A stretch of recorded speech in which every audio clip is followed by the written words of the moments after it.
Bienvenidas y bienvenidos. Hoy nos metemos de lleno en un universo que nos define a diario, lo queramos o no, el derecho. A partir de las fuentes que nos han compartido, la misión es construir una especie de mapa, una guía para entender esa arquitectura invisible que sostiene nuestra sociedad. Porque, el derecho se nos presenta lleno de etiquetas que suenan bastante intimidantes. Público, privado, sustantivo, adjetivo. La meta de hoy no es solo definirlas, es entender por qué existen y cómo chocan o colaboran en el mundo real. Vamos a desarmar el sistema para ver cómo funciona, empezando por una idea clave, la diferencia entre las reglas del juego y, quizás más importante, cómo se juega. Comencemos por la base. Todas las fuentes coinciden en que la palabra derecho es enorme, casi resbaladiza. Una de ellas la llama Policensa. Es solo un libro de reglas, una lista de lo que no se puede hacer. Es una excelente pregunta para empezar, porque va directo al corazón del asunto. El origen de la palabra, del latín directum, nos habla de guiar, de conducir.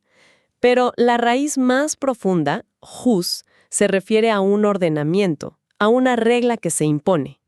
La idea de fondo no es tanto la prohibición, sino la creación de un orden predecible para que la convivencia sea posible. Claro. Sin ese orden, pues, solo tendríamos la ley del más fuerte. Entendido. No es un muro, es un camino. Y en las fuentes aparece una definición muy potente, que parece ser como la piedra angular de todo. Dice, un sistema de normas coercibles que rigen la convivencia social. Desmenucemos esto porque cada palabra parece tener un peso enorme. Totalmente. Sistema de normas es clave. No es un montón de leyes apiladas. No, es una estructura organizada, con jerarquías. La Constitución está en la cima, y las demás normas, deben ser coherentes con ella. Luego, rigen la convivencia social. Es su propósito.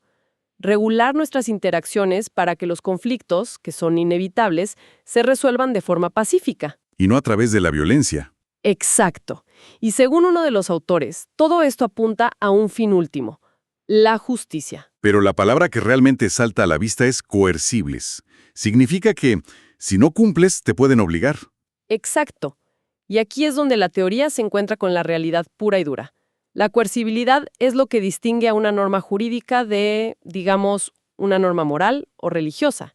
No es una sugerencia. Es un mandato. Es un mandato respaldado por la fuerza legítima del Estado.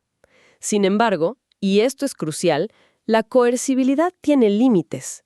Una ley puede estar en los libros, pero si el Estado no tiene los recursos, la capacidad o la voluntad política para hacerla cumplir, esa coercibilidad se vuelve teórica.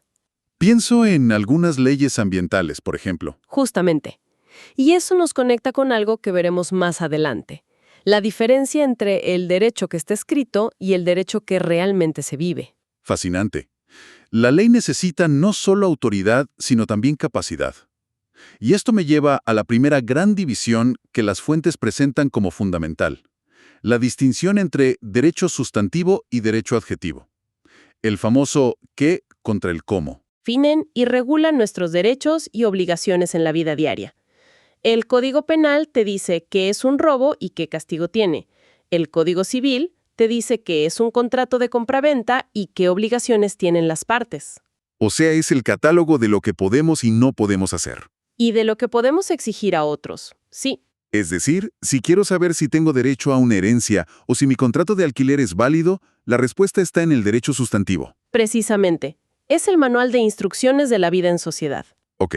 Pero ese manual sería inútil si no tuviéramos una forma de hacerlo cumplir. Y ese es el derecho adjetivo, también llamado procesal. Es el cómo. El cómo. Es el conjunto de reglas y procedimientos para hacer valer esos derechos sustantivos ante los tribunales. ¿Cómo se presenta una demanda? ¿En qué plazos? ¿Qué pruebas son válidas? ¿Cómo se interroga a un testigo? Todo eso es derecho procesal. Es la maquinaria que pone movimiento al derecho sustantivo. Entiendo. Entonces, el derecho sustantivo es la promesa y el adjetivo es el mecanismo para que esa promesa se cumpla. Sin el cómo, el qué es solo una declaración de buenas intenciones. Exacto. Una de las fuentes lo dice de una forma que me parece brillante. Dice, el derecho sustantivo dispone lo que es justo y el derecho adjetivo el modo de hacer justicia. Buenísimo. Y fíjate que esta distinción no es solo un ejercicio académico, ¿eh? Tiene consecuencias millonarias. En las fuentes se menciona la doctrina Erie del sistema estadounidense. Sí, eso me llamó mucho la atención. Es un caso complejo, pero la idea central es esta. En el sistema federal de Estados Unidos, cuando un tribunal federal resuelve un caso entre ciudadanos de distintos estados, se topa con una pregunta crucial. ¿Qué ley aplica? La doctrina dice que debe usar el derecho sustantivo del estado donde pasaron los hechos, pero debe seguir las reglas procesales federales. ¡Wow! O sea que la estrategia legal cambia por completo. ¿Los abogados tienen que ser expertos en dos sistemas a la vez? Exactamente. El resultado de un caso de millones de dólares puede depender de si una norma se considera sustantiva o procesal. Por supuesto. Demuestra que esta división es un campo de batalla legal.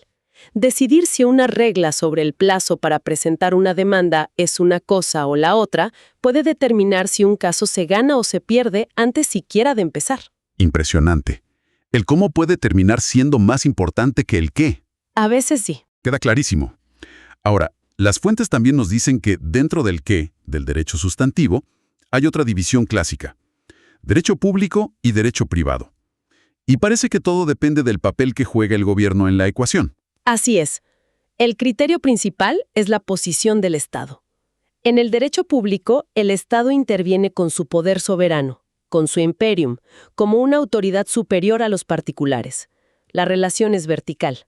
Un ejemplo sería, Pues el derecho constitucional, que es la norma que organiza el propio Estado, o el derecho administrativo, que regula la burocracia. Y el más claro es el derecho penal. Cuando alguien comete un delito, no es solo un problema entre la víctima y el delincuente. se considera una ofensa contra toda la sociedad. Exacto. Y es el Estado, a través de la Fiscalía, quien persigue y castiga. O sea, cuando el Estado actúa como el jefe, como el regulador supremo, estamos en el terreno del derecho público. El interés protegido es el colectivo. Y el privado. El derecho privado, en cambio, regula las relaciones entre particulares, donde se supone que las partes están en un plano de igualdad. La relación es horizontal. Aquí el Estado es más como un árbitro. Sí, más como un árbitro que como una parte con poder. Aquí entra el derecho civil, contratos, familia, y el derecho mercantil, que rige las actividades comerciales. El interés protegido es el de los individuos. Pero aquí es donde, al leer las fuentes, esa línea entre público y privado como que se empieza a borrar un poco en el mundo moderno, ¿no? Pienso en un caso donde una red social, una empresa privada, decide suspender la cuenta de una figura política. Técnicamente es una relación privada, contractual, pero el impacto es innegablemente público, afecta al debate democrático. ¿Has puesto el dedo en la llaga? ¿Siguen siendo útiles estas categorías tan rígidas? Esa es precisamente la tensión que llevó al surgimiento de una tercera categoría que mencionan varias de las fuentes, el derecho social. Esta rama nace al reconocer que la supuesta igualdad del derecho privado es a menudo una ficción. Claro. El ejemplo clásico es el derecho laboral. En teoría, un contrato de trabajo es un acuerdo entre dos partes iguales, empleador y trabajador. En la práctica, sabemos que el poder de negociación es muy desigual. Por supuesto, una de las partes necesita el trabajo para vivir. No hay igualdad real. Exacto. Entonces, el derecho social interviene para equilibrar la balanza. Establece un salario mínimo, una jornada máxima, derecho a vacaciones, protección contra el despido, Son normas de orden público. que se insertan en una relación privada para proteger a la parte que se considera más débil. No busca una justicia meramente formal, sino una justicia material real. El derecho agrario también entraría ahí. También, el derecho social es el reconocimiento del sistema de que a veces, para tratar a las personas con igualdad, hay que tratarlas de forma diferente. Me parece un punto clave. Es como si el derecho admitiera, mis reglas generales de igualdad no funcionan aquí, necesito crear una herramienta especial. Y esto me lleva a un concepto de las fuentes que parece una herramienta para diagnosticar todo el sistema. La teoría de los 3 círculos de Eduardo García Maínez. Me pareció un verdadero momento ajá. Es un modelo conceptual brillante, de verdad, porque visualiza las tensiones permanentes que existen en cualquier ordenamiento jurídico. A ver, imagina 3 grandes círculos que se superponen.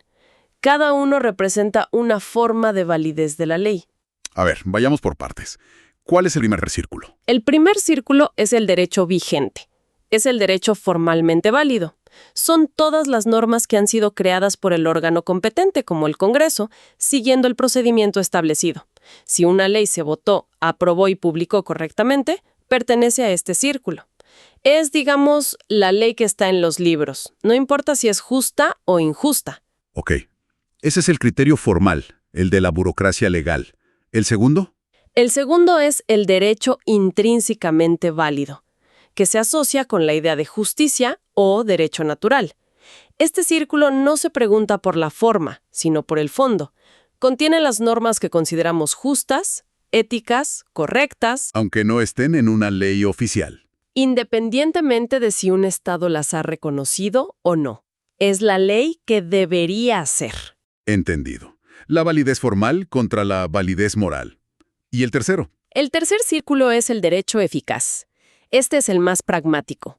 Contiene las normas que, en la práctica, la gente realmente obedece y los jueces realmente aplican. Es la ley que se vive en la calle. Ok. No importa si es formalmente vigente o si es justa. Si la sociedad la cumple y las autoridades la hacen cumplir, es eficaz. Ok, la imagen es muy clara. Y supongo que el ideal, el paraíso legal, es el pequeño espacio en el centro donde los tres círculos se cruzan. Exactamente. Una norma que es formalmente válida, o sea, vigente, que es materialmente justa, intrínsecamente válida, y que además es obedecida por la sociedad. Es eficaz. Ese es el objetivo. Pero lo revelador del modelo son las otras 7 áreas, donde no coinciden. Ahí es donde vemos las patologías y las complejidades del derecho. Exploremos esas zonas grises, porque ahí está lo interesante. Por ejemplo, ¿qué pasa si tenemos derecho vigente y eficaz, pero no justo? Una ley que está en los libros se cumple a rajatabla, pero es moralmente incorrecta. Un ejemplo histórico y trágico serían las leyes del apartheid en Sudáfrica. Claro. Eran formalmente válidas, creadas por sus órganos legislativos, y eran brutalmente eficaces. La policía y los tribunales las hacían cumplir. Pertenecían a los círculos de vigencia y eficacia, pero fallaban estrepitosamente en el círculo de la justicia. El modelo de García Maínez nos permite nombrar esa falla con precisión. Es potentísimo. Sí. Y el caso contrario. Una norma que la gente considera justa y que se cumple, pero que no es una ley oficial. Derecho justo y eficaz, pero no vigente. Claro. Piensa en ciertas costumbres comerciales en un mercado. Puede haber reglas no escritas sobre cómo resolver disputas que todos los comerciantes respetan porque las consideran justas y eficientes. Pero no están en ningún código. Exacto. Viven al margen del derecho formal del Estado. Son eficaces y justas, pero no vigentes. Entonces, este modelo no es solo una clasificación, es una herramienta de diagnóstico para cualquier ley. Podemos preguntarnos, ¿en qué círculo o intersección se encuentra esta norma? Y eso nos dice mucho sobre su salud y su legitimidad. Precisamente. Nos muestra que la legalidad formal no es lo mismo que la legitimidad social o la justicia. Y nos obliga a pensar en el derecho no como algo estático, sino como un campo de batalla donde estas 3 dimensiones, lo formal, lo justo y lo real, están en constante tensión. Entonces, uniendo todo lo que hemos analizado, ¿con qué nos quedamos? Pasamos de una definición simple a entender el qué y el cómo, la división entre público-privado y esa corrección que es lo social, y ahora este mapa de tensiones. La gran conclusión es que el derecho no es un monolito. Es un sistema dinámico, lleno de facetas y a menudo de contradicciones.